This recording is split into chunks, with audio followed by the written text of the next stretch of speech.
Siemens Iq700 Varioperfect door won't open. It is a washing machine. Hi, my name is. I look forward to helping you. The door will not open if there is water in the tub.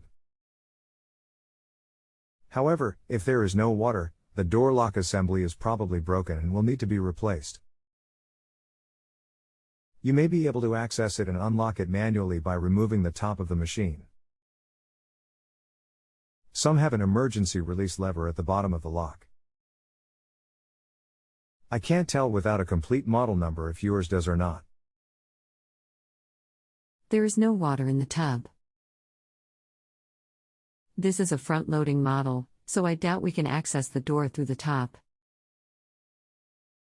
I can't fit any more model number than Iq700. Why the heck do they put numbers on the front that don't mean anything and hide the model numbers? It is possibly inside the door.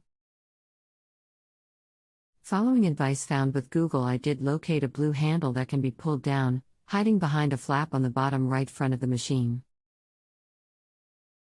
Seems like that this is an emergency release lever, but it doesn't help. If you can provide any advice that will help me get the door open, I will be happy to approve your advice. Else, sorry. If pulling that lever does not release the lock assembly is mechanically broken. That blue piece is attached to the emergency release lever on the bottom of the door lock that I referred to earlier. Push in on the door when pulling that lever. Will it release then? Nope, but it helps to have certainty that the lock is broken. I have ordered service, at least I know it is not a waste. If you have a home improvement or appliance question and want to chat with an expert now, visit justanswer.com/ythi.